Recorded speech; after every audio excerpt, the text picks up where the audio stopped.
Hello everyone, KL Jonah here with part 2 of When the Lord is with you, whom shall you fear? I hope you enjoy, and don't forget to like, comment, and subscribe.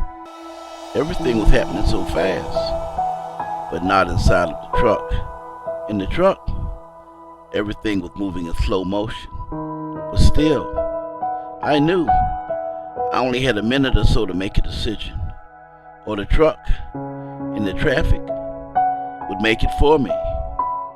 My low air pressure warning alarm was still screaming, so I knew there would be no more brakes.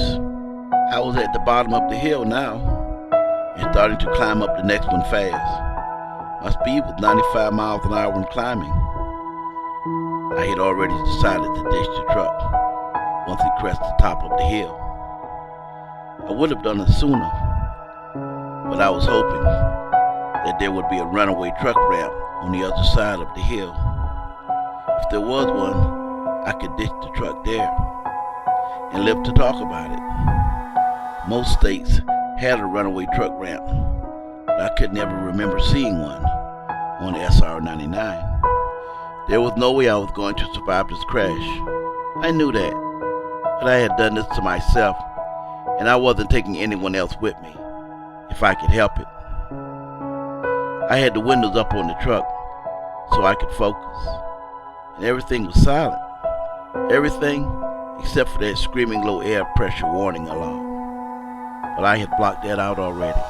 To me, inside the truck was quiet. I was halfway up the hill when suddenly everything started to happen.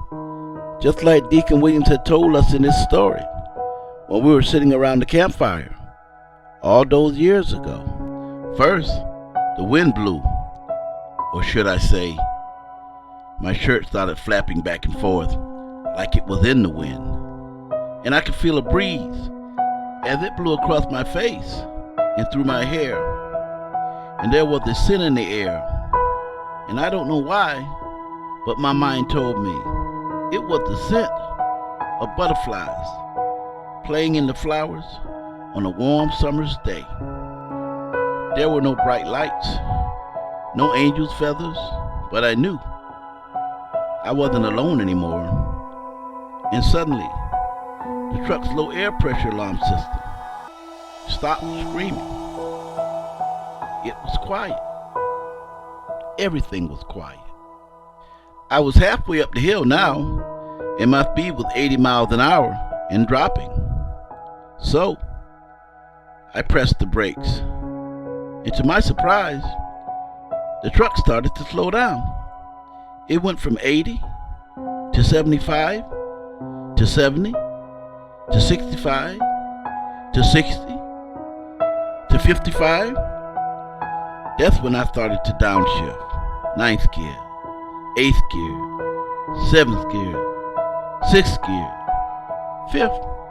As I topped the hill, I was able to pull over to the side of the road's railing and stop completely. And just as I did, my truck's low air pressure alarm system started sounding again.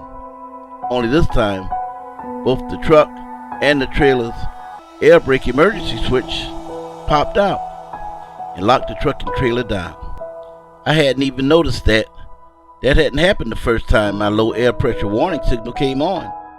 But I know it should have happened, and if it had, I would have lost control of the truck and trailer instantly.